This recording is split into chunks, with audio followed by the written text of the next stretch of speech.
No vídeo de hoje, um resumo a fundo do Sacramento RPG, um RPG nacional muito bom sobre o Velho Oeste. Vambora. Pessoal, então hoje nós vamos falar sobre Sacramento RPG. Sacramento RPG, esse RPG aqui, ó, esse livro maravilhoso, lindo pra caramba, bem ilustrado, bem feito, que nós recebemos aí do Calango e ficamos de fazer uma revisão profunda, uma revisão contando as regras, trazendo aí os detalhes. Eu e o Gustavo fizemos um react quando nós recebemos. Agora eu quero aprofundar como é que funciona as regras para você conseguir entender, tá? É um RPG muito bem feito, fácil de entender, divertido, com um clima e uma temática muito legal e que pode oferecer um pouco de variações aí nas suas mesas de RPG. Então acho que vale muito a pena. A gente recebeu esse livro em dezembro, tava logo antes das férias, acabou que eu só fui ler agora em fevereiro e agora que eu consegui fazer esse review aqui para nós. Então vamos lá, vamos começar. Eu fiz isso aqui, ó, pra gente poder ter... Vocês vão me ver só no cantinho aqui, ó. Eu quero que vocês passem como é que foi feito o livro, né? Assim, ele tem uma diagramação muito boa e ele passa primeiro qual que é o resumo das regras. Então, basicamente, você vai precisar, na hora de você fazer qualquer teste, você vai descobrir se aquilo precisa de um antecedente ou não. Então, o seu mestre vai te falar, né? E aí ele deu o exemplo do Golias. Golias é um cara fortão aí, que ele vai criando o personagem junto com você.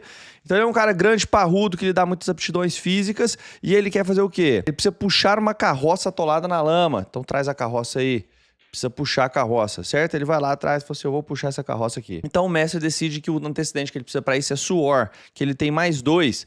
E a dificuldade que o mestre colocou é a dificuldade 6. Então ele vai jogar um dado, vai somar o 2 dele, no caso aqui ele tirou 6 mais 2, 8, então ele consegue puxar a carroça. Então, gente, é muito simples, tem um número alvo, você tem um bônus, você vai jogar um D6 e você vai tentar chegar naquele número alvo. Então, ele não precisa de dados especiais, dá pra você jogar com dado de War, dá pra você jogar com... Né, eu sei que você é RPGista, que saiu com dado, tem tudo quanto é dado, tá? Mas dá pra você jogar realmente com dados de 6, que você acha em qualquer supermercado aí, dá pra você comprar uns dados de 6 e sair jogando Sacramento.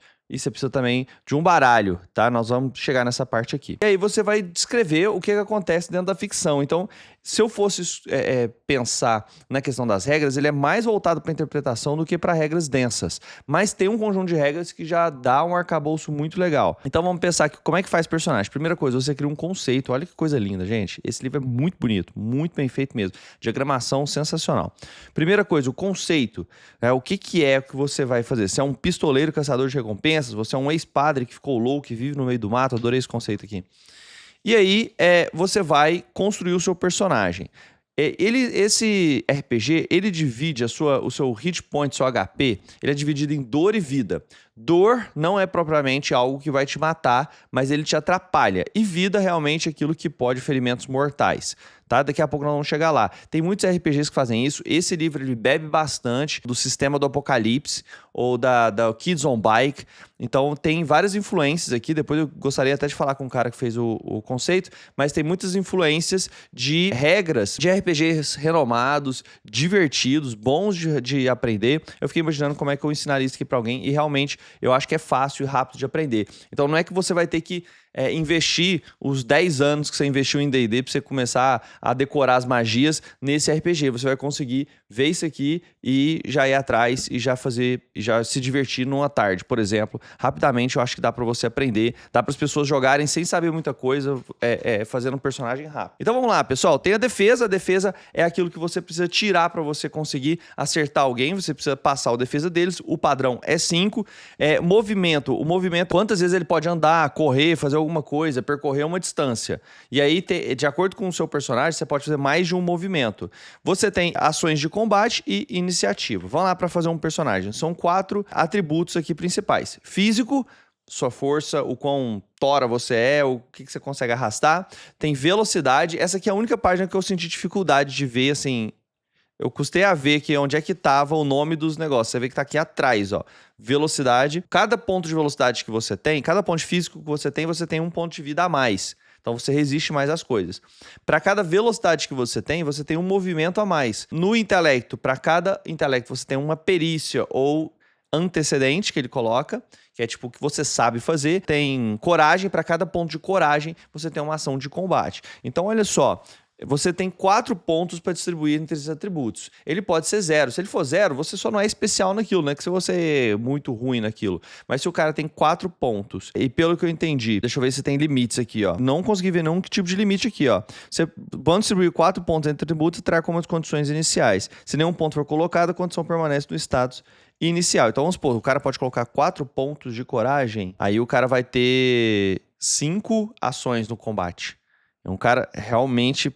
Só que ele vai ter pouca vida, não tem antecedente, não tem muito movimento, mas ficaria muito forte no quesito combate, você percebe? Porque talvez uma pessoa teria uma ação de combate e esse cara teria 5. Eu ainda não joguei para poder ver o quão balanceado é, mas os atributos são muito legais. Eu gostei de físico, velocidade, intelecto e coragem. Gostei mesmo, achei bem legal. Então o Golias, que é o cara que eles estão criando aqui, eles decidiram colocar 2 pontos em físicos, 1 ponto em velocidade e 1 ponto em coragem. Então ele vai ter 2 movimentos, 2 ações de combate e 2 pontos de vida a mais. Certo? E nos testes que tiver a ver com isso, provavelmente ele vai ganhar bônus também. Agora, quando você vai fazer algum teste, você quer fazer alguma coisa no jogo, geralmente ele vai pedir um teste de antecedente. Você sabe fazer aquilo ou não? Então essa mecânica aqui, como é que funciona? Você tem isso aqui que funciona como se fossem as perícias do D&D. Você tem atenção, medicina, montaria, negócios, roubo, suor, tradição e violência. Então a atenção seria a percepção, basicamente, aquilo que você consegue notar, o quão rápido você detectar as coisas em algum lugar. Medicina, montaria é bem evidente, né? Negócios, você vai tentar negociar com alguém qualquer coisa, eu entendi até coisas de valor, como negociar uma paz com alguém, você pode jogar negócio. Roubar, suor seria como se fosse o atletismo lá do D&D, aquilo que você precisa fazer gastando sua proeza física, que você precisa nadar, correr, saltar, escalar. Tradição, conhecimento sobre cultura, sobre a região. Isso aqui me pareceu muito importante no sentido de você conhecer quem que manda naquele local, quem que é o xerife, quem que é o cara que rouba e tudo mais. E violência, esse aqui parece que é realmente atirar. Então, no caso do Golias aqui, ele escolhe suor 2 e violência 2. Então, um cara que faz muita coisa física e dá tiro muito bem, atira muito bem. Olha só te mostrar que tem um mapinha aqui. É dessa região de Minas Gerais, né? Da onde o Calango é. Então você tem só que é um realismo fantástico, que eu chamaria, né? Parece ali 100 anos de solidão.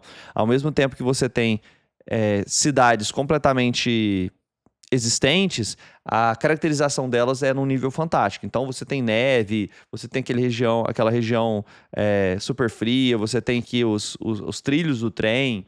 Achei muito massa, assim, gostei demais, assim, da adaptação que foi feita. Vamos lá, vamos entender que você vai lá fazer um roubo, aí você tem mais 2. O máximo que dá para você ter no nível 1 é mais 2, ó. Distribua 4 pontos entre os antecedentes, mais 1 para cada ponto que o PJ tiver no atributo intelecto. Então se o cara tiver, por exemplo, 3 de intelecto, ele vai ter mais 3 de antecedente.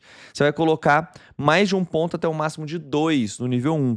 Então, no nível 1, o Golias, por exemplo, o máximo vai ter 2, vai ter lá roubo 2, aí você vai somar 4 mais os 2 que ele tem no roubo, vai tirar 6 para tentar roubar alguma coisa. É bem simples, pessoal, é bem simples. Você vai botar isso aqui, você vai fazer isso aqui muito rápido, o seu personagem, e isso eu achei uma característica muito boa. Aí vai ter habilidades. Então, como é que funciona isso aqui? Vamos entender. Então, as habilidades, elas são como se fossem os talentos do D&D. A maior parte do nosso público é D&D, então eu vou ficar comparando com o D&D mesmo. Isso aqui é como se fossem talentos. Tá? Habilidades, você vai escolher 2 delas no primeiro nível, são coisas que você faz melhor. E aí você vai ter vários tipos de habilidades, são 30 habilidades, tem 2 listas diferentes, tem de profissão e de combate, e você vai escolher 2 delas no primeiro nível. Então, por exemplo, dedo quente, você ama um revólver, e aí você tem mais 1 nos testes de violência quando você tá usando o revólver, e contra alvos sem cobertura, o dano dos tiros aumenta. E aí, de acordo com o seu nível, o dano aumenta bastante. 1, 2 ou 3 a mais de dano, o que me parece que é muita coisa. Então, vamos chegar aqui na parte que funciona o tiro e os danos, tá, gente? Tem um outro aqui, briga de bar. Quando você viu, já estava enfiando a cara de um maluco no piano do salão. Você sabe improvisar armas com aquilo que estiver na sua frente. Uma cadeira, uma garrafa, um bebum segurando a garrafa. Os objetos pequenos, esse tom de humor aqui, ele é presente em todo o jogo, tá, gente? Objetos pequenos e médios causam 3 de dano a mais, enquanto objetos grandes causam 1 de dano a mais. Mas nesse segundo caso, o teste de violência tem menos 1 de penalidade para que os objetos desengonçados acertem os alvos. Esse aqui é fixo, ele não vai evoluindo. Vários vão evoluindo. Ataque sacana, por exemplo. Sua honra pode até ser a primeira pá de terra que cai em cima do seu caixão. Então, para que o inferno com ela, não é mesmo? Ao realizar um ataque surpresa usando facas, navalhas ou qualquer outra lâmina oculta, ele causa dano adicional. Então, você vai meio que especializar o seu personagem. E aí tem várias habilidades de combate: parrudeza, gatilho furioso, Vaile-me, zóio de gavião.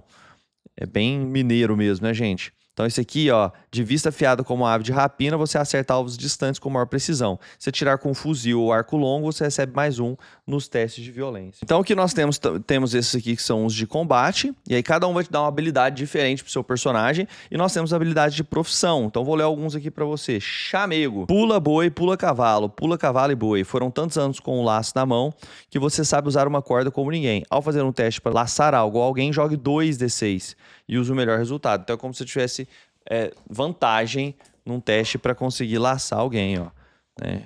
Então, tirei 5 e 4, vou escolher o 5. Além disso, nos seus nós apertados, dão penalidade de menos 1 para o teste quem tentar se soltar do chamego do seu laço. Então, é para você laçar alguém, né? Por isso que falou chamego, não alguém, mas alguma coisa. Cuspe e cola. Nas condições precárias da guerra, tinham poucos trem para cuidar do soldado ferido. Às vezes era preciso limpar com cuspe e estancar com cola. Esse é o único jeito de curar alguém no meio de combate. Para fazer isso, você precisa estar colado no seu paciente e gastar 2 ações de combate para cada nível de cura. O limite de uso dessa habilidade aumenta conforme o seu nível. Então, o seu nível 1 você vai poder usar uma vez, nível 3 2 vezes, nível 6 4 vezes. Cara, isso aqui é muito bom, né?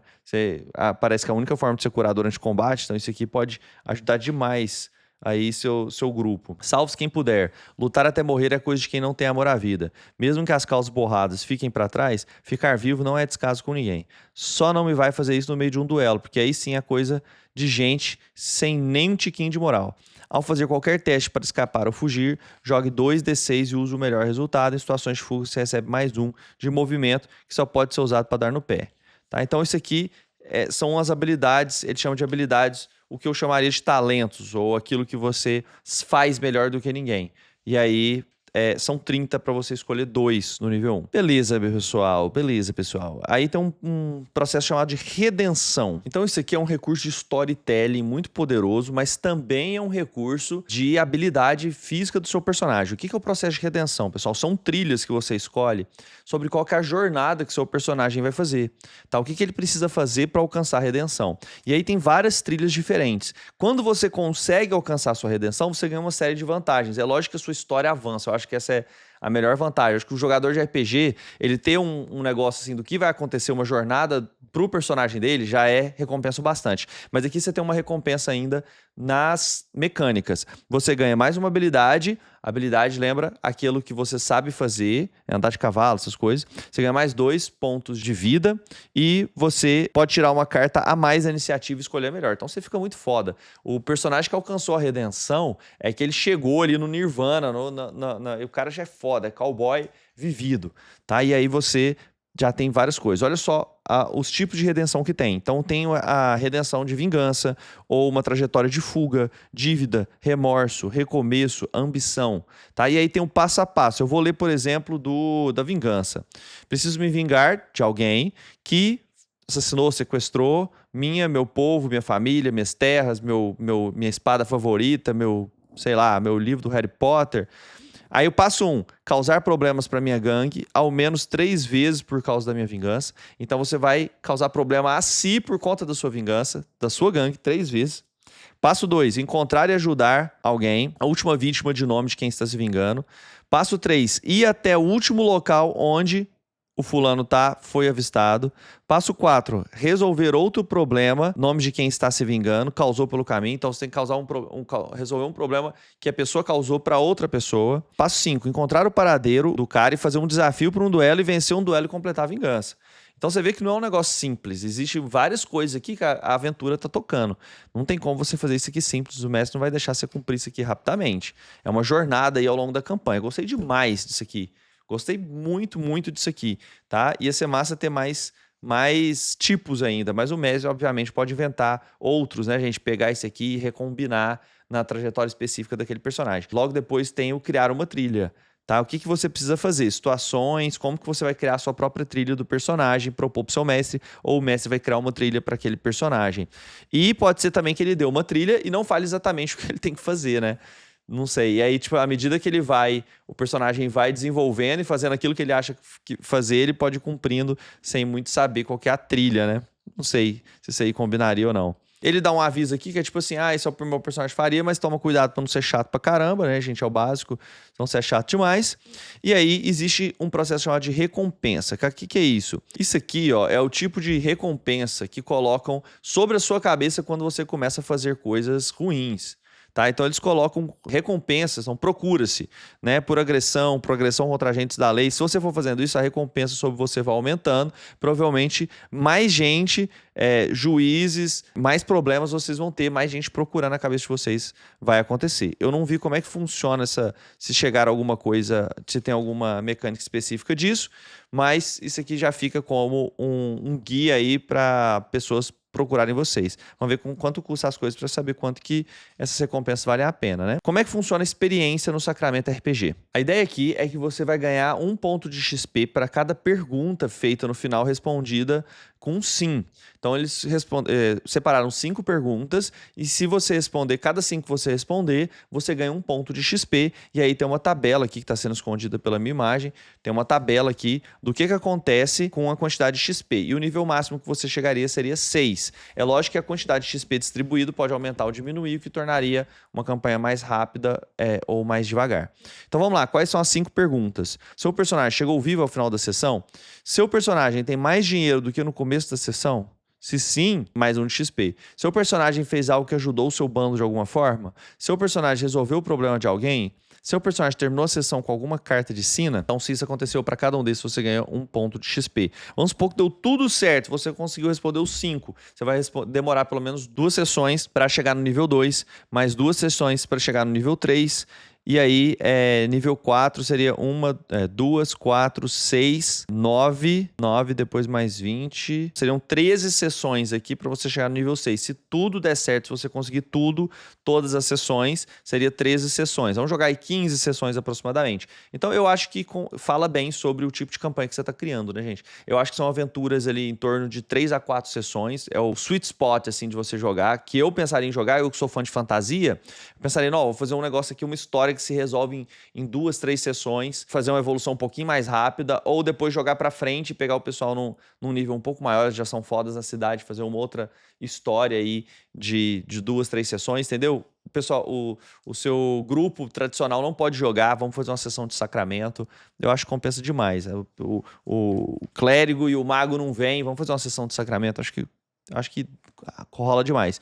E é lógico que fãs, dá pra você fazer também campanhas maiores. Você vê, 15 sessões não é pouca coisa. Dá pra fazer uma história bem montada mesmo. Como é que funciona a montaria? Bom, então montarias, pessoal, pelo que eu entendi, todo mundo vai ter uma montaria.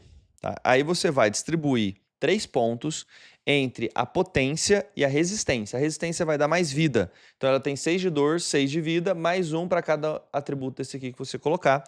E essa é a resistência. E a potência é o quão rápido ela vai. E aí o teste que você fizer para correr atrás de alguém, vai ser sempre um D6, mais a potência do animal, mais o seu treinamento em montaria. Ok? Então você vai ter lá, por exemplo, vamos supor que o Golias ele não sabe montar. Então ele jogaria um D6 para poder, 4. Se o cavalo tiver potência 3, é 7. Ele não tem nada, é 7. Mas um cara que é muito habilidoso, mesmo num cavalo ruim, ele consegue alcançar o Golias, o cavalo sem potência. Mas você vai ter 3 pontos de atributo. Eu colocaria tudo em potência. Cara. É velocidade. Na hora que importa é velocidade. Agora, ele pode morrer rápido, né? Vai morrer mais rápido. Mas mesmo assim eu botaria em potência. Fidelidade é um atributo diferente, pessoal. Quem assistiu lá o Hidalgo, o cavalo aquele do Vigo, aquele filme do Vigo, que ele tem um cavalo, montaria, massa pra caramba. o cara que fez o Aragorn, você vê que a ligação com o animal também importa demais. Então você começa com a fidelidade 0 com um determinado animal e dependendo das ações que você vai fazendo em relação ao animal, vai aumentando a fidelidade e ele também vai ficando mais foda. Lembrando que quando você gasta uma ação de movimento e você está montado, você anda 10 metros. Quando você gasta uma ação de movimento e você está a pé, você anda 3 metros. Então, fidelidade aqui, pessoal. 0, é montaria estranha, você não tem bônus nenhum. 1, ela atende quando chamada pelo seu nome. 2, ganha mais 1 em um dos 2 atributos da sua escolha. Quando é fidelidade 3, quando chamada, você vai até você se estiver dentro de 500 metros de raio. 4, sem penalidades para saltar obstáculos perigosos. E 5, ganha mais 1 em um dos 2 atributos da sua escolha. Como que isso aqui aumenta? No final de cada sessão, ele decide se a fidelidade aumentou ou não. Então, o juiz, o mestre, vai decidir se aumentou ou não a fidelidade aqui do cavalo. Tá? Por quê? Você, sei lá, você salvou o seu cavalo, você deixou de atirar num cara que era importante para você porque você quis proteger sua montaria, você gastou da sua grana para você comprar um negócio massa para o seu cavalo, e aí você vai ter que cuidar dele para realmente aumentar a fidelidade e provavelmente pode diminuir também. Né? Num momento crucial, você abandona sua montaria para correr atrás de uma donzela e ela quase morre, sei lá, abandonada no trem, ela se salva no último minuto. Poxa, ela vai perder fidelidade com você. Aqui então agora nós vamos entrar na seção de equipamentos. Olha que coisa linda, gente. Você começa com R$200. R$200. E aí você tem equipamentos para você comprar. Lembrando que você pode carregar no máximo 4 armas, tá? Do jeito que você quiser carregar, colocá-la no seu corpo é no máximo 4, é limite aqui do sistema. Coldre de revólver é 15, cinturão a bala é 15, faca de caça é 3. E aí tem as munições, o coldre de ombro, como é que você vai colocar? Dinamite, 30 para cada unidade. Cura tudo, pelo que entendi. É um guento que você vai passar depois ali para poder curar pontos de dano que você recebeu. Então tem como você ter mais armas, só que você vai ter que colocá-la na mochila. E aí você vai gastar 2 ações para você pegá-la de volta quando você precisar no combate. Tá? Mas aí você vai deixar ela na mochila. Então aqui o catálogo de armas, pessoal, olha só. Então nós temos revólver, tem 6 balas, 2 ações para recarregar, o preço é de 15 a 25 e dá 1 de dano. Tá? O fuzil tem 5 balas, recarga 2 ações, custa 25 a 40 e dá 3 de dano. Espingarda, 2 balas só, 1 de dano de longe e 2 de dano de perto. Tem armas especiais que aí são caras pra caramba, né, gente? Tem canhão, pistola automática, magnum de cano alongado, caríssimo, caríssimo. Mas aí dá mais dano também. Proteções você tem de sobretudo, colete de couro com madeira, ombreira de ferro, placa de metal e placa chumbada. E aí o preço vai aumentando e o tanto que ele consegue absorver de dano também. Quando você usa coisas, por exemplo, panelas chumbadas, você vai ter menos 1 de movimento e menos 2 ações de combate. Então sim, protege bastante, mas diminui as ações de combate que você tem. Até o sobretudo diminui, menos uma ação de combate. Mínimo é 1, né? Aí se você já tiver só uma ação de combate mesmo, já joga tudo pra cima que não tem como diminuir mais. Tem itens gerais aqui, ó, se você precisar comprar coisa mesmo, se for uma coisa que vocês prestam bastante atenção. Roda da moda, ó, tem até preço de coisas muito mundanas mesmo, itens musicais, corrente, cantil, então tudo que você quiser tem como você comprar. As ervas e remédios funcionam como se fossem as poções, tá? As poções mágicas. Então você vai ter coisas que, por exemplo, adrenalina.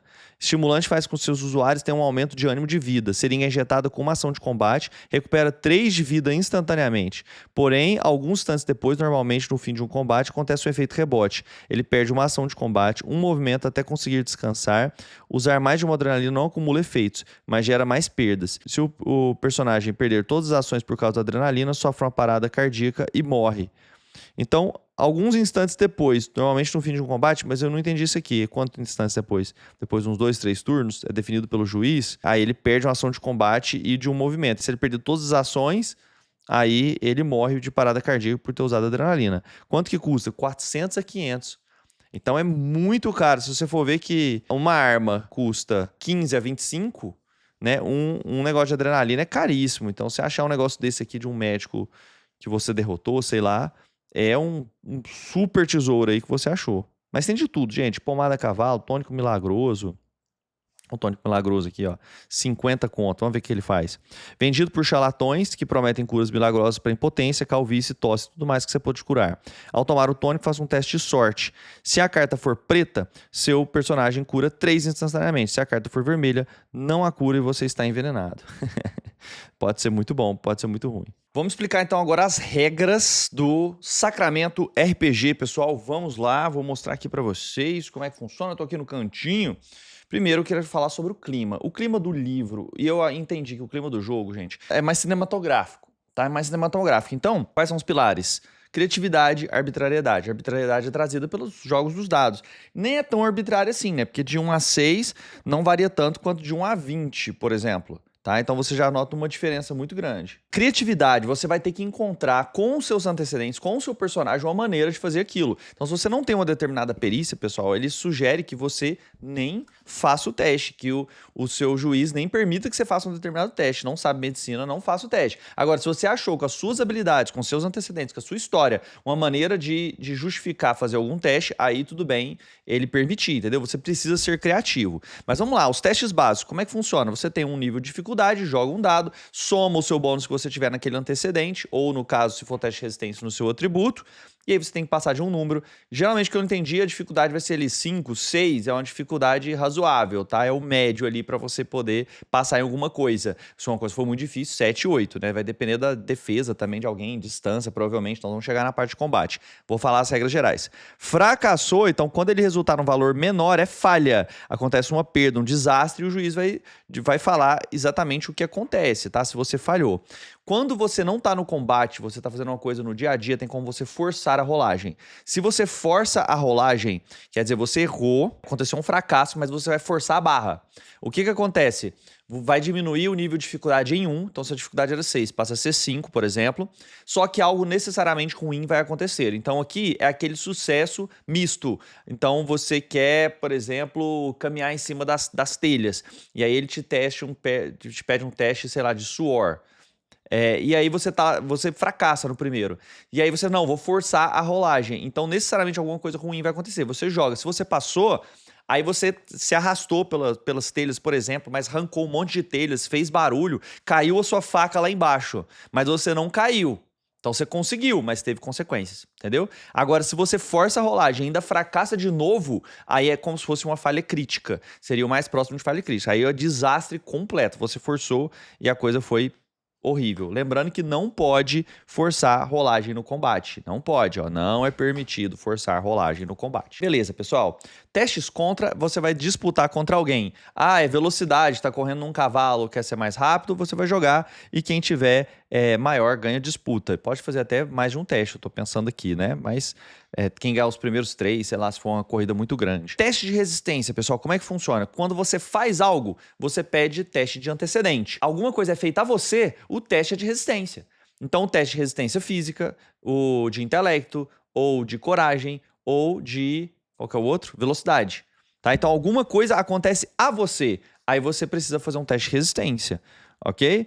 Então, no caso do teste de resistência, você tira veneno, calor, fio extremo, esse é teste físico. De velocidade, pular para fora de um trem no último segundo, antes ele cair no abismo ou uma ponte quebrada. Simplesmente não passar vergonha catando cavaco depois de escorregar numa casca de banana. Esquivar-se do fragmento de uma bomba. Então, explodiu uma bomba perto, você tem que esquivar, teste de velocidade. Intelecto, para você ter memória, lembrança importante, alguma coisa que está acontecendo a você. E coragem, como se fosse a força de vontade do seu personagem. Lembrando que antecipação é um elemento que eles sugerem que você coloque dicas, o juiz vai colocando dicas para você fazer os testes, mas para você também conseguir antecipar as coisas que vão acontecer, captar as dicas, tomar os cuidados para evitar um determinado perigo e aí não ter que fazer um teste de resistência. Tá? Tem uma bomba lá, vai explodir 10, 9, 8, eu vou lá chegar perto e olhar. Você vai ter que fazer um teste de resistência. O cara que se escondeu atrás de um lugar seguro não vai precisar fazer o teste de resistência. Tá? Teste de sorte. Pedir um teste de sorte, pessoal, ou você vai jogar um dado aqui, ó, ímpar é não e 2 par é bom. Tá? Deu par, você teve sorte, deu ímpar, teve azar. Basicamente é isso. Ou você pode, eu acho que é muito mais temático, você usar um baralho. Tá? Aí você vai sortear um baralho, num baralho, se sair vermelho, esse aqui é um joker, então não foi nenhum. Vai sortear dentro de um baralho, se sair um vermelho, por exemplo, aqui saiu o coração, então é 9 de copas, então se é vermelho, tirar uma carta preta é sim, vermelho é não, então vermelho é não. Vermelho é pare, vermelho é ruim. Então você teve azar, tá? Lembrando que copas e ouros é vermelho e paus e espadas é preto. Esse aqui, por exemplo, não tem cor, mas você sabe o que é o resultado, né, gente? Senhores, agora nós vamos dar uma modificadinha aqui rapidinho na ordem. Então nós vamos o seguinte, ao invés de eu falar primeiro das regras, eu vou explicar o que é carta de sina, porque ela é citada algumas vezes. E aí eu acho que vai ser melhor para você entender já como é que funciona isso. Isso aqui é o mais parecido que existe nesse sistema com ponto heróico. Então o que você vai fazer com a carta de sina? Vai ser carta que você vai ganhar fazendo uma façanha arriscada, uma coisa cinematográfica, interagindo com a redenção do PG do personagem do jogador, resolvendo um conflito com criatividade. É a mesma coisa de um ponto heróico, tá? Você fez uma coisa muito foda, muito massa, você ganha uma carta de sina, que é uma carta do baralho mesmo. Então você vai lá, pega uma carta mesmo e ganha uma determinada carta do baralho, tá? Então ele vai te dar aqui, ó, para poder deixar você escolher, você vem, aqui, ó, ganhou uma carta de sina, a minha carta é um valete, tá? Um valete de paus. Beleza, fica aqui a minha carta de sina. Eu posso ter no máximo 2 por sessão. Se eu chegar no final da sessão e não usei ela, ela vale um ponto a mais de experiência, o que nesse sistema é muita coisa. Algum teste que eu ou um aliado falhou, eu posso gastar a carta de sina. Segunda coisa que eu posso usar, eu posso reanimar um personagem morto. Então o cara morreu no outro turno, no próximo turno, então tem que ser imediatamente após, eu posso gastar minha carta de sina e reanimar ele. Aí lógico, você vai descrever isso de uma forma cinematográfica. Você colocou o revólver quente numa ferida que estava sangrando e aí ele volta à vida, você chacoalhou ele, você deu uma pancada no peito dele, o coração voltou a bater, você gastou sua carta de sina. Terceira coisa, você pode trocar a carta no duelo. Então vamos supor que colocando essa carta, esse valete de pausa aqui, eu faço um straight flush. Aí eu vou lá e troco no duelo. E finalmente, mais um ponto XP no final da sessão se você não gastou ela. Certo? Agora, detalhe, você gastou sua carta de sina, você entrega ela pro mestre. E aí o mestre pode utilizar ela, inclusive em duelos. Tá? Então ele pode utilizar de todas as mesmas formas que você utilizou, inclusive em duelo, e no final ele vai ganhar um XP a mais. Não faz diferença. Então vamos entender o combate. Pessoal, iniciativa. Como é que vai funcionar a iniciativa? Para determinar a iniciativa, o juiz vai puxar uma carta do baralho. O juiz puxa uma carta para os NPCs que estiverem no meio da peleja de acordo com seus níveis de calhanice. As cartas são classificadas de As para maior a 2, que é menor. Então 2, 3, 4, 5, 6, 7 até chegar no As, tá? As é a melhor de todas. Algumas habilidades podem conceder vantagem da iniciativa. Nesse caso, ele vai puxar 2 ou mais cartas e escolher uma delas para usar como seu valor de iniciativa, tendo vantagem tática no combate.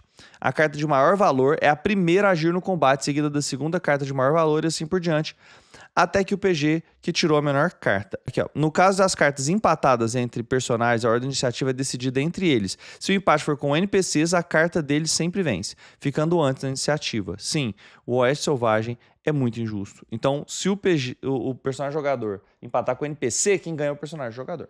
Tá? Um detalhe, gente, que eu acho muito interessante disso aqui. Você tira o baralho e aí você já deixa na frente do paciente, do personagem ali, ó, durante todo o combate. Então, dessa maneira, é uma maneira rápida. Quando a gente joga iniciativa no D&D, você joga um dado no D20, aí você soma, aí todo mundo vai falando valor, aí alguém vai pegando e colocando que valor que foi esse numa lista. Eu tô acabando tendo uma ideia para D&D aqui agora, que é fazer a mesma coisa só com o dado, colocar o dado em si, da iniciativa o dado ser diferente dos outros e deixar ele diferente pro personagem. Tá vindo aqui na cabeça. Aqui você deixa a carta lá de frente ao personagem, assim, na frente, e o juiz rapidamente vai saber quem que é o próximo, entendeu? Ele vai correndo ali a iniciativa e fica uma informação útil já na batalha. Essa carta já é útil visualmente para você fazer a ordem de iniciativas. Tá? Então, se você tiver um lugar de iniciativa assim que representa a própria mesa de jogo, rapidamente você, com um olhar, você consegue fazer esse negócio da iniciativa. Então, gostei muito disso. Existem cartas especiais de iniciativa, As, Rei, Rainha e Valete, as cartas mais altas do baralho, que podem fazer com que eles agirem primeiro no combate ou conceder alguns bônus. Então, vamos lá. O As, você tem mais um para teste de violência. O K, você tem mais uma ação de combate. O Q, você tem mais um de movimento. E o J, você tem mais um de vida. Caramba, você fica empolgado, cara. Tirei meu J aqui, cara. Meu J não falou.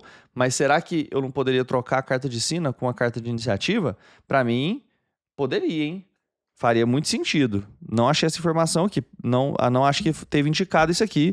Mas eu acho que faz todo sentido, né? Carta de sina, você poder escolher, por exemplo, meu Jotinho aqui da minha sina. Eu troquei com meu 2, por exemplo, e aí do nada eu começo mais cedo. Mas muita calma nessa hora. Não é tão simples. Para ativar os benefícios da carta, o personagem precisa descartá-la e ir para o final da iniciativa, sendo o último a agir. A outra opção é manter seu lugar na vez e não ativar os bônus das cartas. Então, esses bônus é só se você quiser descartar aquela carta e ir pro último. Então você tá lá e quer ganhar mais uma ação de combate, aí você gasta o seu K e vai lá pro último, beleza? Bom, iniciativa do juiz. Às vezes o risca-faca acontece contra vários capangas e mercenários. No lugar de tirar uma carta de iniciativa para cada NPC, o juiz tira uma carta para um grupo. Tá? Aí você vai dividir os grupos. Isso aqui é muito ensinando o cara a jogar, né? Se tiver 10 inimigos, você vai dividir em grupos de 3, de 2... de 3, geralmente, às vezes 2 de 4 e 2 mais fodão, o chefão mais 2 outros grupos, e aí você tem 3 cartas, por exemplo, ao invés de 10, se você está brigando contra 10, por exemplo. Né? Cada turno, vamos ver como é que tem. Cada turno representa a quantidade de ações que cada um pode fazer naquele espaço de tempo. Nesse tempo é possível fazer 2 tipos de ações, movimentos e ações de combate. Um personagem jogador começa com uma ação de combate e mais um para cada ponto que tem atributo coragem. Ele também começa com um movimento, somando mais um para cada ponto de atributo de velocidade. Quando todas as ações de combate e movimentos forem feitas, o turno termina. O próximo da iniciativa faz suas ações, até que o último da iniciativa termine de agir e a ordem recomece. Certo? Um combate pode ter quantas rodadas forem necessárias e determina quando todos os personagens ou NPCs estiverem capazes de continuar, se renderem, desistirem, continuar de lutar por qualquer outro motivo. Aqui não falou quanto tempo, então lá no D&D é 6 segundos, aqui não fala. Tá? Mas o movimento, pelo que eu sei, você pode andar 3 metros apenas quando você está correndo, caminhando, e 10 metros quando você estiver montado. Agora vamos ver o que dá para fazer no combate. Então tem como você atirar, é uma ação de combate, algumas ações, algumas habilidades armas tentando permitir que o disparo mais disparos por uma ação. Nesse caso, ele pode dar o número de tiros indicado com uma única ação de combate. Então, uma ação de combate você dá todos os tiros que está indicado lá na arma, tá? Isso aqui é bem importante. Para acertar, é preciso rolar um D6 somados aos pontos de antecedente de violência ou só o teste de violência. Se o resultado for igual ou maior que a defesa do alvo, o tiro acerta o alvo e o dano daquela arma é marcado na ficha do inimigo. Por isso que alguma coisa que aumenta a defesa é tão importante, né? Num sistema que você usa só um D6, você consegue aumentar a sua defesa, cara, isso aqui vai uma diferença absurda. Você pode também fazer um tudo ou nada. O que é isso? É uma única rolagem para todas as ações de combate que queira usar para atirar. Se acertar, é recompensado com mais um de dano ainda. Então, se o cara tiver 3 ações de combate, quer jogar as 3 de uma vez, ainda vai dar mais um, além do dano da arma, é muita coisa. Também leve em conta a cadência de tiros da arma, que você deve ficar sem bala. Se você ficar sem bala, precisa recarregar para tirar novamente. Você pode mirar, então você gasta 2 ações de combate para mirar e aumentar a sua chance de aumentar o alvo. Quando ele faz isso, ele tem mais um no teste de violência para fazer aquele disparo. Ele também não pode gastar mais que um movimento no seu turno. E o bônus máximo que consegue mirando é sempre mais um, mesmo que ele gaste mais do que 2 ações. Tá, vamos começar a analisar essa questão aqui. O que eu faria? Nesse caso, se você tiver 2 ações, é muito mais provável que você jogar 2 dados seja mais benéfico para você do que mirar. Eu acho que isso aqui vai compensar em situações muito específicas, em que você só consegue tendo aquele mais um. Por exemplo, o cara tem uma defesa de 7 por algum motivo e a sua violência é 0. Aí você nem podia estar tirando, né? O cara tem uma defesa de 8, sei lá como, não analisei ainda nesse sentido aqui, mas o cara tem uma defesa de 8, tá? Você tem mais um de violência. Você precisa de mais um para você acertar ele. Aí compensa mirar. Porque fora isso, vamos supor que o cara tem uma defesa de 6, certo? Vamos fazer uma matemática básica aqui. O que compensa? Eu jogar uma vez e ter mais um, ou eu jogar 2 vezes o dado? É jogar 2 vezes o dado. Eu estava enganado, meu jovem padawan. A conta matemática é muito clara. Olha aqui, ó. Olha isso aqui. Se eu jogar, vamos supor que o número alvo é 6 e tem um cara jogando 2 dados e alguém tendo mais um. Então, você jogando 2 dados, a sua chance de tirar um 6 é 31,94. Tá? 31,94%. Se você jogar um D6 mais um, aí a sua chance é de 33,33%. Então, a chance é maior mirando do que atirando. Agora, um detalhe aqui. Aqui no livro tá falando o seguinte, que pra você mirar, você gasta 2 ações de combate pra mirar. Então ele recebe mais um teste de violência pra fazer aquele disparo. Então ele precisa ter uma terceira ação. Ele precisa ter uma terceira ação pra poder acertar. Aí, se fosse 2 ações de combate pra mirar e atirar, aí compensaria mirar e atirar. Agora vamos fazer a conta aqui. Vou pedir pro ChatGPT aqui fazer pra mim a opção de jogar 3d6 contra ter mais um. Porque aí eu teria, no caso, três ações. É lógico que tem opções que você não tem bala, por exemplo, só tem um tiro. Aí compensa você também mirar, entendeu? Mas vamos ver aqui. Aqui, ó, jogar 3d6 é 42% de sucesso, jogar um d6 mais 1 é 33,3% de sucesso. Então, peraí. Se você gastar as 2 ações e ainda tiver que gastar uma terceira para tirar, não compensa. Não compensa. Se aqui, eu posso ter entendido errado, você tem 2 ações de combate, você já mira e já atira, tá? Você já mira e já atira, aí sim você tem uma vantagem em matemática. Tá? Pelo que eu entendi, é isso. Agora, eu vou fazer o seguinte, eu vou mandar uma mensagem lá pro Calango, ver se ele compartilha comigo o WhatsApp do Mineiro e vou perguntar para ele se é isso aqui mesmo e tentar botar aí nos comentários para vocês o que é. Se realmente 2 ações para mirar e depois ainda gastar mais uma, ou se já é 2 ações, que aí seria um ligeiro bônus ali para quem mirou. Tá bom? Que eu acho que faz mais sentido. Eu faria assim, mirar e atirar já, né? Você gasta 2 ações de combate para mirar e depois já atira com essas 2 ações. Lutar. Os testes para ataque corpo a corpo são bem parecidos com os testes para tirar. E o lutar é um D6 mais violência. E a dificuldade também é a defesa do inimigo. Cada golpe, como um soco ou machadada, consome uma ação de combate. A diferença é que os ataques corporais atingem inimigos que dificilmente estarão sob cobertura. Combate corpo a corpo tem mais impacto nos círculos de dor dos oponentes que nos círculos de vida. E apesar de serem menos letais, interferem no andamento do combate de várias maneiras, criando outras vantagens. Na parte de dano, ainda nesse capítulo, há mais detalhes sobre isso. Então nós temos que entender a parte de dano, pra gente poder entender por que compensa você dar um soco na pessoa ao invés, ou uma facada, ao invés de meter tiro nela. Então, recarregar, o que você tem que fazer? Você tem que contar os projéteis, tá? Aqui é uma parte importante do Velho Oeste, a quantidade de balas, né? Não é igual as flechas do Legolas. Então, dependendo da arma, uma mais ação de combate precisam ser gastas para recarregá-la. Mas atenção, o tempo para recarregar 6 balas é o mesmo para uma bala. Não existe maneira para reduzir o número de ações de combate para recarregar. Então, 6 balas é mesmo que uma bala. Então, recarregou tudo. Atirar uma bomba. Então, a dinamite tem como você acender ela e jogar. Precisa gastar uma ação de movimento, ação de combate. Poder fazer um teste de violência NA 7. No caso de falha ao tirar a bomba, simplesmente não explode. Porém, se o dado rolar 1, ela ignora a tabela de críticos e explode em sua própria cabeça, afetando você, sua família, sua vaca que estiver no raio de explosão. Você vai fazer um teste, gastar um movimento, uma ação de combate, fazer um teste contra 7 para você conseguir jogar uma dinamite. Então, não é fácil. Laçar. Você vai fazer aquele teste de montaria contra um teste de velocidade do alvo. Quem tiver o maior resultado vence. E aí a mesma regra se aplica se ele for vítima de um laço. O alvo laçado está impedido de fazer movimentos ou ações de combate. Então é muito poderoso laçar, hein? É muito forte. O que dá para fazer é tentar se livrar do laço com um teste de suor ou roubo. O alcance do laço precisa ser igual ou menor que 6 metros de distância. Então deixa eu entender. Aí o mestre vai te falar qual que é o teste de dificuldade, pelo que eu entendi, né? Do roubo ou do suor para você escapar de um laço. Eu tô achando que eu tô mostrando aqui para vocês, não tô mostrando nada, hein?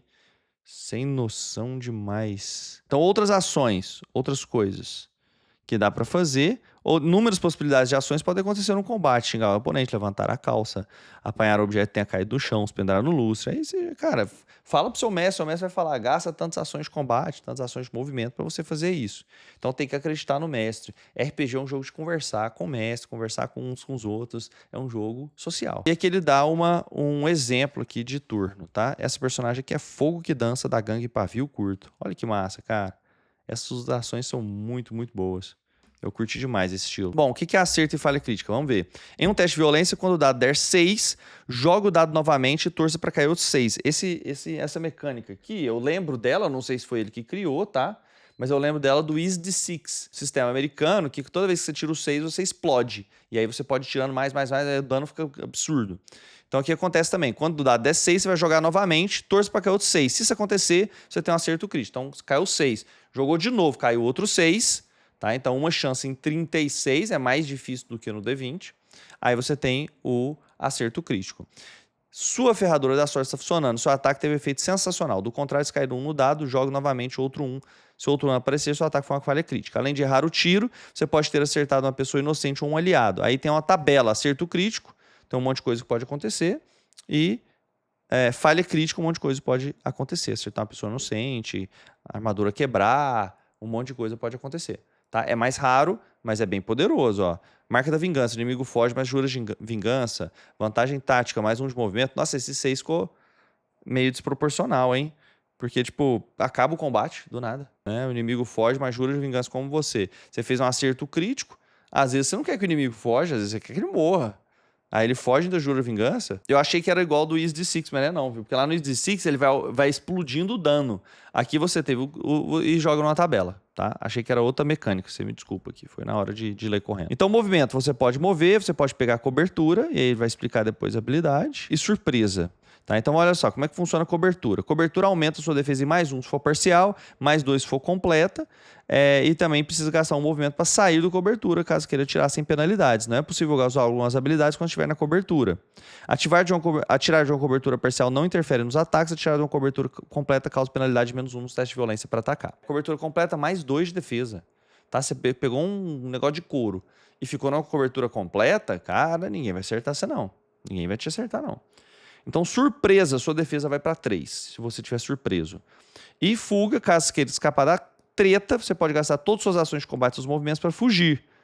Tá? Se não tiver nenhuma ideia mirabolante para escapar, precisa fazer um teste de antecedente suor se estiver a pé ou montaria se estiver a cavalo. Se os testes falharem, a fuga não acontece, sua gangue será obrigado a continuar a lutar ou se render. Então tem como você tentar fugir, é meio que um teste que você faz. Você não tem que fazer o turno por turno. Né? Eu vou para cá, não, o cara foi também. Eu vou para cá, não. Você faz um teste de fuga, né? De suor, se tiver a pé ou montaria. E aí, se você conseguiu passar da outra gangue, você fugiu e pronto. Render-se, pessoal. Lutar até o fim não vale tanto quanto estar vivo. Render-se é levantar os braços, largar as armas e pedir piedade dos seus inimigos. Se o grupo resolver se render, o juiz deve usar a tabela abaixo para determinar a reação dos NPCs. Então você vai jogar um D6 e ver qual que é a reação. Sem prisioneiros, tiro para matar. Então tem coisa bem cruel aqui. Agora vamos entender dano e dor. Quando o sobrevivente é atingido por um ataque, ou seja, quando o teste de violência é igual ou maior que o seu dano de defesa, o ser atingido deve riscar círculos de dor dos círculos de vida, dependendo do tipo de dano. Lembrando que todos os personagens começam com 6 de dor e que se mantém igual para todo mundo, e 6 de vida que pode aumentar com o tanto de físico que a pessoa tem. E dor. Os ataques que causam dor no círculo de dor não são necessariamente mortais, mas podem atrapalhar em muita situação. Sempre que tomar dano de dor, é preciso riscar uma quantidade de círculos correspondente, assim você pode riscar o 6º de dor, também deve riscar um círculo de vida. Além disso, algo mais acontece. Ao riscar o 6 de dor, role um D6 na tabela abaixo e determine qual penalidade será aplicada no seu próximo turno. Até o 6 de dor, nada acontece. Aí, com o 6 de dor, você joga nessa tabela aqui, pode ficar atordoado, queda, uma distração, sangramento, intimidação e desorientação. Em seguida, todos os círculos de dor voltam à estaca 0. Todos os riscos são apagados e o dano pode ser recobrado normalmente, criando um ciclo abaixo. Então, 6 círculos de dor preenchido vai dar um dano de círculo de vida. Você vai rolar na penalidade na tabela e aí eles vão ser zerados e aí você vai, de novo, preenchendo os círculos de dor. É muito difícil matar alguém na pancada, pelo que eu entendi. É bem difícil, dá pra você ter briga de bar pra caramba. Mas você também vai tentando prejudicar o cara e provocar mais dor nele, prejudicar mais ele, até ele ficar quieto, desistir, né, de você. Vida. A arma de fogo atinge diretamente o círculo de vida. Quanto mais dano você tomar, mais perto da morte estará. É bem mais fácil morrer no Oeste Selvagem. Sempre que for atingido, precisa riscar um dos seus mais pontos de vida. E quando todos estiverem riscados, sinto dizer, parece que o trem da vida está chegando ao fim da linha. Então, quando todos são riscados, você faz o teste de morte. Rola um D6. Caso o número 1 ou 6 apareça, então você tem uma chance em 3, você ainda está vivo. Gaste um movimento e uma ação de combate para recuperar 3 de vida e retornar para a peleja. Se outro número aparecer, 2, 3, 4, 5, ou seja, 66%, o personagem está morto. Você também pode gastar uma carta de sina para evitar a morte. Nesse caso, não é preciso fazer o teste de morte, mas ainda precisa gastar as ações e recebe uma consequência permanente aleatória, de acordo com a tabela abaixo. Então tem alguma coisa permanente que acontece com você. Se já tiver feito um teste de morte no combate, você não pode fazer outro. Em vez disso, você morre e sua alma fica no limbo. Aí a pessoa pode te salvar se for no turno seguinte, lembra? Então um D6, depois você joga na tabela. -1 no atributo intelecto. 2, perdeu todos os equipamentos, nada acontece, perdeu sua montaria, perdeu um ponto de vida permanentemente, perdeu um ponto permanente, um atributo à sua escolha. Então são coisas bem negativas aí que podem acontecer quando você quase morre. Então você faz joga um D6, vamos lá, vamos ver. Joguei um D6. 1, voltei com 3 pontos de vida pra peleja. Tá? Jogo de novo. 2, morri. É isso, é bem trash. Não perca todos os seus pontos de vida. E aí, recuperando vida, se você descansar 24 horas, você recupera todos de dor e 2 de vida. Tem como você fazer um tratamento arriscado, com teste de medicina, e aí você recuperar mais, tá? Ou comprar uma pomada, alguma coisa assim que vai te ajudar. Certo? E aí ele te ensina a usar grid, né? Se você quiser. Um movimento percorre 3 metros de distância, cada quadradinho 1,5 metros. Isso aqui é bem fácil da gente poder entender. Pessoal, tem regra para enforcamento, armadilha, afogamento. Não vou mostrar o livro inteiro também, senão o calango vai me bater.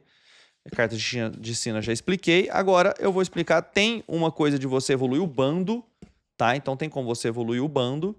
E agora eu vou trazer para vocês aqui o duelo. Pessoal, duelo. Duelo é a coisa mais icônica que tem, né, nesse jogo e no Oeste Selvagem. O que é o duelo? Eu acho que isso aqui é uma homenagem até uma questão do Calango mesmo, né? Que ele joga poker pra caramba, ele, a atriz. Então, os caras são bons nesse negócio e gostam de jogar. Então, eles fizeram um duelo que eu acho, extremamente temático, uma rodada de poker. Tá? Então, como é que funciona aqui? Vai funcionar exatamente como um poker, tá? Você vai receber 2 cartas, vai botar 5 na mesa, e aí os jogadores vão apostar nas etapas, né? Vão apostar as vidas. Então você vai colocar quanta vida você quer apostar. Você recebeu lá 2 ases, você vai lá e bota 3 de vida. O cara tem que igualar a quantidade de vida, ou ir ao win. Aí, se for ao win, você tem que ir ao win também, e igualar, né? Ou ir ao win no seu pra você conseguir peitar o cara. Aquele que ganhou aquela rodada toma aquele dano, né? Então é um poker fechado, ou 5-card draw. Então você vai apostar círculo de vida, e aí quando você aposta tudo é chamado de all-in. Você pode desistir, só que aí você vai perder quase todos os seus pontos de vida, deixando apenas um, fica imobilizado e inconsciente, né? Fica inconsciente. E aí você vai ter menos 1 nos testes de violência contra aquela pessoa se você desistir. Então se você, vamos supor, você apostou 1 de vida, o cara foi lá e botou 3, você fala assim, não vou. Aí você desistiu. Se você não igualou, você desistiu. Se você desistiu, você toma o dano menos 1 e fica inconsciente e perde honra, né? Assim, perdeu o duelo. E aí tem as consequências, tá? O vencedor não sofre dano, enquanto o perdedor leva tiro e deve riscar os círculos de vida que apostou. Então fez uma rodada, apostei 1 ponto de vida, eu tomo 1 de dano. É o seguinte, quando você faz 2 personagens jogadores, tem como você apostar atributos. E aí os atributos vai para o outro jogador. Distribuir o atributo, velocidade, coragem e tudo mais. Cara, isso aí eu não gostei dessa mecânica. Essa mecânica eu não toparia aí no meu jogo. Tem como você fazer um super-homem dessa forma, né? Você vai todo mundo, por exemplo, tira um duelo com um cara. Eu sei que é ridículo isso, mas essas coisas de regra. Todo mundo faz um duelo com um cara pra perder atributo pra ele ir lá e matar o chefão. Sei lá, eu não gosto dessa ideia de o cara ficar muito mais poderoso. Acho que ele tinha que ganhar honra ou tinha que ganhar coragem. Ganha um duelo, ganha uma coragem. Massa pra caramba, sei lá. Não gostei dessa ideia de trocar atributo, mas tem como você apostar atributo também. E aí você vai pro finalmente, né? Toma o dano. Se zerar todos os seus pontos de vida, deve fazer um teste de morte ou gastar uma carta de sina para permanecer vivo. Se continuar vivo, deve admitir derrota e esperar uma nova oportunidade de recuperar a honra. E aí ele fala, ó, lembra, duelo é um negócio icônico, não é fazer uma coisa logo depois da outra, né? Fazer toda hora, não é isso. Duelo é um negócio assim, aquele ponto-chave daqueles conjunto de aventuras. Então não é toda hora que vai ter, é contra um momento muito de honra, um negócio assim muito diferente, tá? Tem como você ter um negócio chamado presenças, que é você, dependendo do naipe das cartas, você ter diferenças aí no que acontece no duelo, tá? Então, por exemplo, no açougueiro, são ativadas 3 cartas do mesmo naipe, aparece na sequência formado pelas cartas na mesa. As presenças é a maioria, né? Se tiver maioria de cartas de um determinado tipo, aí, por exemplo, açougueiro, que é o espadas, é morte. Aí, se vencer, seu tiro é ainda mais letal. Quem perdeu o duelo precisa fazer um teste de morte e apenas os 6 o mantém vivo. Então, é o dobro de chance do cara morrer. Ele tem metade da chance de sobreviver. Não sei se é a mesma coisa. E perder um tiro ainda acerta o oponente, que fica só com 1 de vida e tem menos 1 para todos os testes de violência no próximo combate. Então, mesmo se você perde, se você tirou o açougueiro, meu irmão, você ainda entrega, cara. O cara quase morre. Então, você troca um tiro, tá? Então, é muito foda. Bom, a presença da enfermeira é proteção, mais de defesa. A fiandeira é o passado. Então, o destino do adversário nunca mais será o mesmo. Troca antecedentes dele. O impacto é tão grande que afeta suas memórias e vontades. Troca os pontos de 2 de seus antecedentes. A presença do faroleiro representa a jornada. Você vai eliminar um dos passos da sua trilha para alcançar a redenção, adiciona um passo da sua trilha para alcançar a redenção, se você perder. Eu colocaria esse negócio de presença, acho muito massa esse negócio de destino, tá? Agora, uma coisa que eu não gostei nessa regra do poker, tá? Eu achei, de maneira geral, a ideia muito legal, acho que tem tudo a ver com Faroeste e tem tudo a ver com quem criou o jogo. Então, eu acho isso incrível. O que eu não gostei? Você não depende do personagem aqui, tá? É totalmente um gut feeling do player, não do personagem. Do player, de saber jogar poker, tá? De saber mentir e tal. Então é um negócio meio meta. O que eu acho que tinha que ter? Eu acho que tinha que ter alguma influência, vantagem das características do personagem. Então, cadê o gatilho mais rápido do Ash? O cara que ficou famoso porque ganha todos os duelos. Ele é mais rápido que os outros. Então, eu colocaria um homebrew aqui para modificar o poker de acordo com os atributos do personagem. Quais os atributos? O físico por si só já influencia porque a pessoa tem mais vida para apostar. Então, isso já tem uma influência muito característica. Velocidade. Eu acho que você podia, por exemplo, na velocidade, a diferença de velocidade que você tem com o seu inimigo, você poder olhar as cartas que vão ser compradas antes do outro. Então ele olha na jogada anterior uma determinada carta, entendeu? Eu acho que seria interessante isso aí. Quem conhece mais de poker aí, o Gustavo talvez vai gravar alguma coisa aí completando ou dando outras ideias e falar que o que eu falei não tem nada a ver, que é forte demais. Porque eu não sei jogar poker, não tem a manha, sei a regra só. Outra coisa, o cara que tem intelecto, o cara que vai raciocinar, o cara que é mais rápido ali na perceber o outro, de notar que ele tá começando o tiro, ele tem mais conhecimento ali, aquele cara mais intelectual, que vai calcular melhor as coisas, que vantagem que ele teria? Deixa eu ver, que vantagem que ele teria? Nenhuma, o cara é nerd, sabe nada, não tem vantagem nenhuma. Não sei se intelecto daria alguma vantagem. Daria? Escreve aí no chat, eu não consegui pensar em nada. Agora, o cara que tem mais ações, o cara que tem mais coragem, uma coisa que ele poderia fazer é, cada coragem a mais que ele tiver que o inimigo, ele poder trocar uma das cartas da sua mão. Cara, puta vantagem, né? Uma das cartas da sua mão. Então, se ele tiver 1 a mais de coragem ou 2 a mais de coragem, ele pode trocar 1 ou 2 cartas, tá? Aí vocês têm que ir testando para ver se funciona, né? Se ele tiver 3 ou mais, aí ele pode trocar uma das cartas públicas também, entendeu? Cara, eu acho que isso aí deixaria o personagem influenciar nesse duelo. Os personagens mais fodas, mais experientes, serem melhores em duelos. E aí eu acho que isso faz muito sentido. Pessoal, o resto dos capítulos, nós temos um capítulo sobre o juiz, tá? Que vai dar dicas de como você fazer as coisas, como você, né, proporcionar um bom jogo, tá? Achei um bom capítulo, tá? Eu acho que não explica tudo, acho que o cara acaba que tem que ter um pouquinho de manha de mestrar, mas dá para aprender aqui também. E depois, pessoal, essa parte é toda de ambientação. Então nós temos Tupaciguara, Belo Horizonte. Não é uma ambientação que você vai gastar o resto da sua vida lendo. Não é sei lá, um Forgotten Realms, tá? Graças a Deus. Mas olha, cara, você chega a ter um mapa, tem um lugar importante, tem lá umas tribos, umas gangues da região, entendeu? Tem as ruas mais famosas para você conhecer. Se você for mineiro, então, isso aqui é muito massa. E aí tem alguns lugares famosos, alguns NPCs, né? O coronel, o cara que manda no negócio, a prostituta mais importante, o vendedor do bar, tá? Lógico que tem um sacramento. É lindo demais, achei muito massa. Tem os bispos. Então, assim, cara, eu gostei pra caramba da ambientação. E eu acho que é um negócio que você não precisa de ler tanto, sabe? Tem como você ler de uma cidade e sair jogando e criar uma história massa. Você não precisa saber tudo que tá rolando. E eu acho que ficou, além de muito bonito, bom de ler, tá? Essa parte aqui eu não vou adentrar, não vou trazer todo o lore, tá? Mas, cara, tem umas coisas muito legais desse livro. Eu achei esse livro especial por vários motivos, né? Eu fico muito feliz quando surge um RPG nacional. Eu fico muito feliz quando alguém consegue vencer todas as barreiras de dinheiro, dificuldade de lançar livro nesse país. E eu acho muito que a gente tem que apoiar isso, sabe? E apoiar com um livro que é lindo, que tem uma temática incrível, que tem uma mecânica muito legal de jogar. Cara, é realmente um parabéns gigantesco aí pro Calango, pro Mineiro, porque esse, para mim, é um livro que todo brasileiro que é fã de RPG deveria comprar. É um livro gostoso de ter e que, para mim, faz muito sentido para qualquer pessoa que quer ver o RPG florescendo. Eu e o Gustavo ainda vamos lançar nossos livros, né? Eu imagino, ainda não passei por essa etapa, mas imagino quanto vai ser uma luta para poder sair. Então, meus parabéns aí pro Calango, pro Mineiro, que entregaram um material incrível. Muito massa mesmo. Quero chamar meus players para jogar, e se a gente jogar, é claro que nós vamos gravar e mostrar para vocês pelo menos uma sessão de Sacramento. Mas eu queria saber se vocês têm interesse nisso. Coloca aí embaixo para mim. Desculpa o vídeo gigantesco e até a próxima. Se você gostou, entra aí, ajuda nós, dá aquele apoio aí. Calango, apoia nós, cara. Paga uma coca por mês para nós, Calango. Bota aí na descrição aí embaixo, segue o canal para nós, dá um comentário, manda esse vídeo aqui pro Calango lá para ele poder ver, mas eu vou mandar para ele também. Abração, até a próxima, que jogar RPG é bom demais.